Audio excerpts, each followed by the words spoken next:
Pernahkah kamu memperhatikan bagaimana zaman ini begitu gemar memuja kebebasan? Di mana-mana, kebebasan dijadikan ukuran tertinggi dari sebuah kehidupan yang dianggap ideal. Bebas berbicara, bebas memilih, bebas mencintai, bebas melakukan apapun selama dianggap tidak mengganggu orang lain. Bahkan, semakin sedikit aturan yang mengikat seseorang, semakin dianggap modern dan tercerahkan. Sebaliknya, orang-orang yang memilih hidup dengan disiplin, membatasi diri, menjaga lisan, mengendalikan hasrat, atau berserah kepada kehendak Sang Pencipta, justru sering dianggap sebagai manusia yang kehilangan kebebasan. Mereka disebut hidup dalam ketakutan, terbelenggu oleh aturan, bahkan dianggap menyerahkan hak berpikirnya kepada sesuatu yang tidak terlihat. Narasi ini diulang terus-menerus hingga akhirnya diterima begitu saja sebagai kebenaran. Tetapi, bagaimana jika justru disinilah letak kesalahan terbesar cara kita memahami arti kebebasan? Karena ada satu pertanyaan yang hampir tidak pernah diajukan. Jika manusia benar-benar bebas ketika tidak tunduk kepada Tuhan, mengapa begitu banyak orang yang justru tidak mampu menolak hawa nafsunya sendiri? Mengapa begitu mudah dikendalikan oleh amarah, pujian, uang, popularitas, ketakutan kehilangan, atau penilaian manusia lain? Mengapa begitu banyak orang yang berkata bahwa dirinya bebas, tetapi setiap hari hidupnya dikendalikan oleh sesuatu yang bahkan tidak pernah mereka sadari? Mungkin selama ini kita sedang mengejar definisi kebebasan yang keliru. Mungkin kebebasan bukanlah tentang hidup tanpa aturan. Mungkin kebebasan adalah keadaan ketika tidak ada lagi sesuatu di dunia ini yang mampu memperbudak dirimu. Dan jika itu benar, maka video ini mungkin akan membalik cara pandangmu tentang siapa sebenarnya manusia yang bebas dan siapa yang tanpa sadar sedang hidup sebagai budak.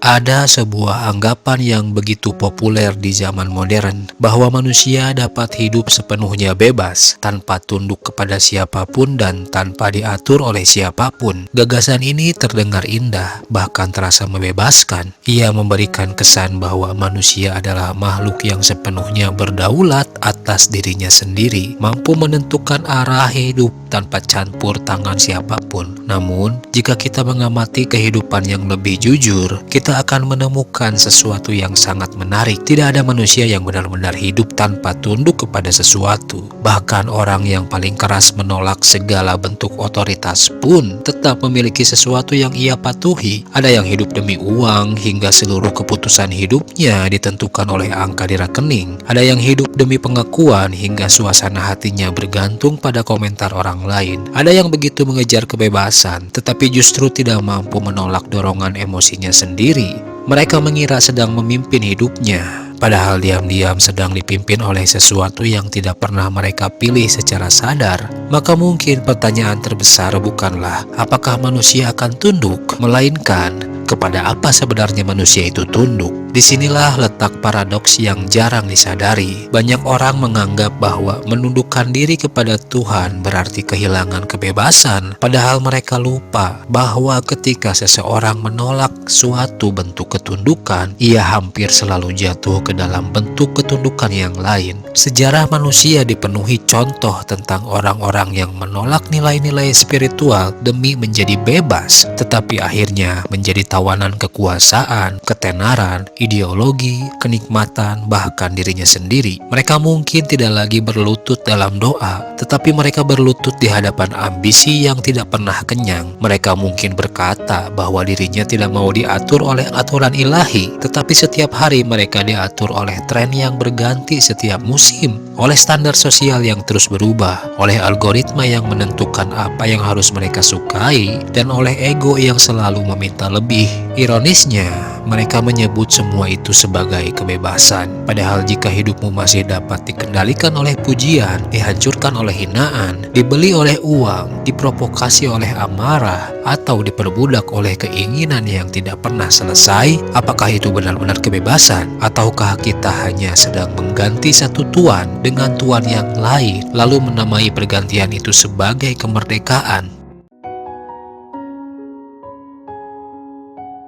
Salah satu kesalahpahaman terbesar yang diwariskan zaman ini adalah anggapan bahwa kebebasan berarti mampu melakukan apapun yang kita inginkan. Sekilas definisi ini terdengar masuk akal. Bukankah bebas berarti tidak ada yang melarang? Bukankah bebas berarti tidak ada yang membatasi pilihan kita? Namun, semakin lama kita merenungkannya, semakin terlihat bahwa definisi ini menyimpan lubang yang sangat besar. Sebab jika kebebasan hanya berarti mengikuti semua keinginan, lalu bagaimana dengan seseorang yang tidak mampu berhenti marah meski tahu amarahnya merusak hidupnya? Bagaimana dengan orang yang terus mengejar kenikmatan sesaat meski sadar itu menghancurkan masa depannya? Bagaimana dengan mereka yang berkata, "Aku bebas melakukan apapun," tetapi pada saat yang sama tidak sanggup berkata tidak kepada dorongan dirinya sendiri? Jika seseorang tidak mampu menolak apa yang diinginkannya, apakah ia sedang mengendalikan keinginannya atau justru dikendalikan oleh keinginannya sendiri? Di titik inilah kita mulai menyadari bahwa mengikuti semua keinginan bukan selalu tanda kebebasan. Bisa jadi itu justru tanda bahwa kita telah kehilangan kendali atas diri sendiri. Bayangkan seekor kuda liar berlari kemana saja tanpa arah. Dari kejauhan ia tampak bebas, tidak ada tali yang mengekangnya, tidak ada pagar yang membatasinya. Namun apakah benar ia benar-benar bebas? Atau ia hanya sedang mengikuti setiap dorongan nalurinya tanpa mampu memilih arah? Sekarang bandingkan dengan seorang penunggang kuda yang memegang kendali penuh atas kudanya. Ia mungkin tampak lebih terikat karena ada aturan, disiplin, dan tujuan yang harus diikuti. Namun justru karena memiliki kendali, ia dapat menentukan kemana ia akan pergi. Analogi ini tidak hanya berlaku pada seekor kuda, tetapi juga pada manusia. Seseorang yang mampu menahan amarah ketika diprovokasi, menahan keserakahan ketika memiliki kesempatan berbuat curang, menahan lisan ketika kata-kata dapat melukai, atau menahan hawa nafsu ketika tidak ada seorang pun yang melihat, seringkali dianggap sedang mengekang dirinya. Padahal yang sedang terjadi justru sebaliknya. Ia sedang membuktikan bahwa dirinya adalah penguasa atas keinginannya, bukan pelayan bagi keinginan itu. Karena pada akhirnya, kebebasan bukanlah ketika kamu bisa melakukan apa saja yang kamu inginkan. Kebebasan adalah ketika kamu memiliki kekuatan untuk tidak melakukan sesuatu meskipun seluruh dirimu menginginkannya. Dan mungkin disitulah letak kemerdekaan yang sesungguhnya. Kemerdekaan yang tidak lahir dari hilangnya aturan, melainkan dari kemenangan atas diri sendiri. Ada sebuah ironi yang terus berulang sepanjang sejarah manusia. Banyak orang merasa bahwa dengan melepaskan diri dari nilai-nilai spiritual, mereka akhirnya menjadi manusia yang sepenuhnya merdeka. Mereka menganggap tidak ada lagi otoritas yang boleh mengatur hidupnya selain dirinya sendiri. Namun kenyataan menunjukkan sesuatu yang berbeda. Kekosongan yang ditinggalkan oleh hilangnya orientasi kepada Tuhan hampir tidak pernah benar-benar kosong. Ia akan segera diisi oleh sesuatu yang lain. Dan aneh, sesuatu itu seringkali menuntut pengabdian yang jauh lebih kejam. Ada orang yang menghabiskan seluruh hidupnya mengejar kekayaan hingga harga dirinya bergantung pada angka di rekening. Ada yang mengejar jabatan sampai rela mengorbankan integritas demi mempertahankan posisi. Ada yang begitu haus akan perhatian hingga setiap unggahan, setiap komentar, setiap pujian, bahkan setiap jumlah pengikut di media sosial menjadi penentu kebahagiaannya. Mereka berkata tidak ingin diperintah oleh Tuhan, tetapi setiap hari diperintah oleh opini manusia. Mereka menolak aturan yang datang dari langit, tetapi tanpa sadar tunduk kepada aturan yang dibuat oleh tren, algoritma, budaya populer, dan selera pasar yang berubah-ubah. Hari ini dunia mengatakan sesuatu itu keren, mereka mengikutinya. Besok dunia berubah pikiran, mereka pun ikut berubah. Lalu di manakah kebebasan yang selama ini mereka banggakan? Yang lebih ironis lagi, dunia tidak pernah puas dengan pengabdian manusia. Ia selalu meminta lebih. Ketika kamu berhasil mendapatkan uang, dunia memintamu mengejar lebih banyak lagi. Ketika kamu memperoleh popularitas, dunia membuatmu takut kehilangannya. Ketika kamu memiliki kecantikan atau ketampanan, dunia menciptakan standar baru yang membuatmu kembali merasa kurang. Ketika kamu berhasil mencapai satu puncak, dunia segera membangun puncak berikutnya agar kamu terus berlari tanpa pernah merasa selesai. Inilah perbudakan yang paling halus. Karena orang yang mengalaminya seringkali merasa dirinya sedang hidup bebas, padahal seluruh hidupnya habis hanya untuk memenuhi tuntutan yang tidak pernah berhenti. Sebaliknya, orang yang menjadikan Tuhan sebagai otoritas atau orientasi tertinggi justru memiliki tempat untuk berhenti. Nilai dirinya tidak lagi ditentukan oleh tepuk tangan manusia, tidak runtuh karena hinaan, tidak membumbung karena pujian, dan tidak bergantung pada seberapa banyak dunia memberinya. Ia tetap bekerja, tetap berkarya, tetap berusaha menjadi manusia yang bermanfaat, tetapi dunia bukan lagi tuannya, hanya tempat ia menjalankan amanah hidupnya. Dan mungkin disitulah letak kebebasan yang sulit dipahami oleh banyak orang, bukan karena ia memiliki dunia, melainkan karena dunia tidak lagi memiliki dirinya.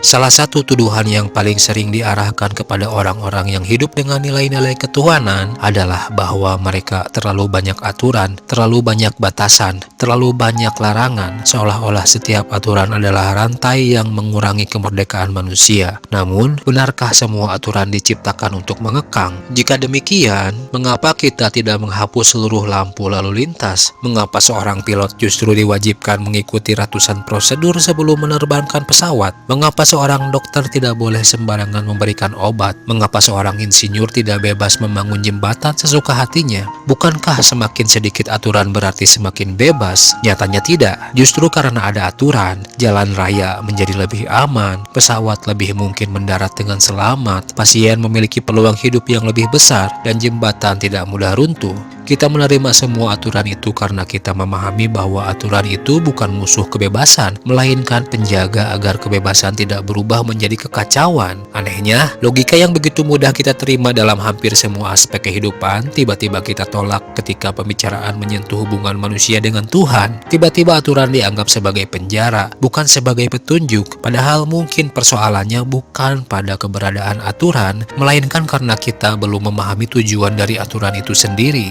Masalah terbesar manusia seringkali bukan karena terlalu banyak dibatasi, tetapi karena terlalu sering mengira bahwa dirinya mengetahui apa yang terbaik untuk dirinya. Padahal sejarah peradaban berkali-kali membuktikan bahwa manusia mampu membenarkan hampir segala hal ketika ego menjadi hakim tertinggi. Hari ini, keserakahan diberi nama ambisi, kesombongan disebut percaya diri, nafsu disebut ekspresi diri, ketidakmampuan mengendalikan emosi disebut kejujuran, bahkan tindakan yang melukai orang lain pun kadang dibungkus dengan slogan kebebasan. Ketika tidak ada standar yang lebih tinggi daripada keinginan manusia sendiri, maka benar dan salah perlahan berubah menjadi sekedar soal selera. Yang menguntungkan dianggap benar, yang menyenangkan dianggap baik, yang populer dianggap layak diikuti, dan di titik itulah manusia sebenarnya mulai kehilangan arah. Orang yang berserah kepada Tuhan tidak sedang mematikan akalnya, apalagi berhenti berpikir. Justru ia sedang mengakui satu kenyataan yang sering sulit diterima oleh ego, bahwa pengetahuan manusia selalu terbatas, sedangkan kebenaran tidak lahir dari apa yang paling kita inginkan, melainkan dari apa yang memang benar. Maka aturan bukanlah belenggu bagi orang yang memahaminya. Ia seperti kompas di tengah lautan. Kompas memang membatasi arah yang salah, tetapi justru karena itulah ia menyelamatkan pelaut dari tersesat. Tanpa kompas, seseorang mungkin merasa bebas berlayar kemana saja. Namun kebebasan seperti itu seringkali hanya mempercepat langkah menuju kehancuran. Mungkin inilah bagian yang paling sulit dipahami oleh dunia modern. Kita diajarkan bahwa semakin sedikit yang kita takuti, semakin bebas kita. Namun kenyataannya, sebagian besar manusia justru menghabiskan hidupnya dalam ketakutan. Takut miskin, takut gagal, takut ditolak, takut kehilangan pasangan, takut kehilangan jabatan, takut tidak dianggap berhasil, takut tertinggal dari orang lain, takut menjadi biasa-biasa saja. Ketakutan-ketakutan ini kemudian diam-diam mengambil alih arah hidup kita. Ada yang memilih pekerjaan bukan karena itu benar, tetapi karena takut hidup sederhana. Ada yang menyembunyikan pendapatnya karena takut dikucilkan. Ada yang rela mengorbankan prinsip demi mempertahankan citra. Ada yang terus mengejar pujian karena tidak sanggup hidup tanpa pengakuan. Mereka tampak berjalan dengan kaki sendiri, tetapi sesungguhnya sedang ditarik oleh rantai-rantai yang tidak terlihat. Dan rantai yang paling berbahaya bukanlah rantai yang melilit tubuh, melainkan rantai yang melilit hati. Sebab tubuh yang terbelenggu masih bisa bermimpi tentang kemerdekaan,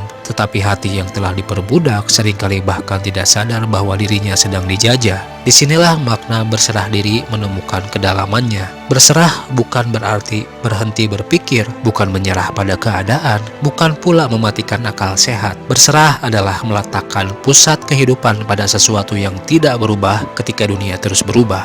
Ketika seseorang benar-benar menyadari bahwa hanya Tuhan yang layak menjadi tujuan tertinggi hidupnya, perlahan dunia kehilangan kekuatannya untuk mengendalikan dirinya. Pujian tidak lagi membuatnya mabuk, hinaan tidak lagi membuatnya runtuh, kekayaan tidak lagi membuatnya sombong, kemiskinan tidak membuatnya kehilangan harga diri.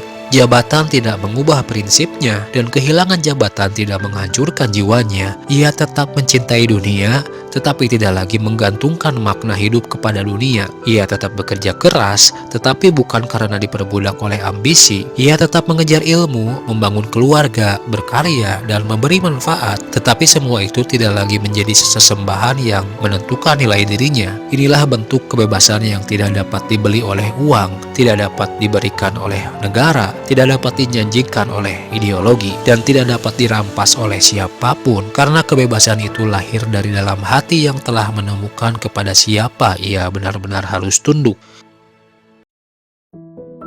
Mungkin setelah video ini masih akan ada orang yang berkata bahwa hidup dengan nilai-nilai ketuhanan adalah hidup yang penuh batasan, bahwa terlalu banyak aturan membuat manusia kehilangan kemerdekaannya, dan mungkin mereka akan tetap percaya bahwa kebebasan adalah kemampuan untuk melakukan apa saja yang diinginkan. Tidak apa-apa, karena setiap orang berhak memiliki definisinya sendiri tentang kebebasan. Tetapi sebelum kamu menerima definisi itu begitu saja, cobalah bertanya dengan jujur kepada dirimu sendiri. Jika kamu benar-benar bebas, mengapa begitu banyak hal yang mampu mengendalikanmu? Mengapa satu komentar di media sosial bisa merusak suasana hatimu seharian? Mengapa penolakan seseorang mampu membuatmu meragukan harga dirimu? Mengapa uang mampu mengubah prinsip, jabatan mampu mengubah kepribadian, dan pujian mampu mengubah cara seseorang memandang dirinya? Mengapa begitu banyak orang berkata bahwa mereka tidak mau diperintah oleh Tuhan, tetapi rela menghabiskan seluruh hidupnya untuk memenuhi perintah pasar, mengikuti tren, mengejar validasi, atau memuaskan ego yang tidak pernah merasa cukup? Bukankah itu juga sebuah bentuk ketundukan? Barangkali selama ini kita sedang memandang kebebasan diri dari sisi yang salah. Kita mengira kebebasan adalah tidak memiliki aturan, padahal bisa jadi kebebasan adalah ketika tidak ada lagi apapun di dunia ini yang mampu membeli prinsipmu, menguasai emosimu, mempermainkan hatimu, atau menentukan nilai dirimu. Dan mungkin karena itulah orang yang benar-benar berserah kepada Tuhan tampak terikat di mata dunia, padahal justru di sanalah ia memutus satu persatu rantai yang membelenggu manusia lain.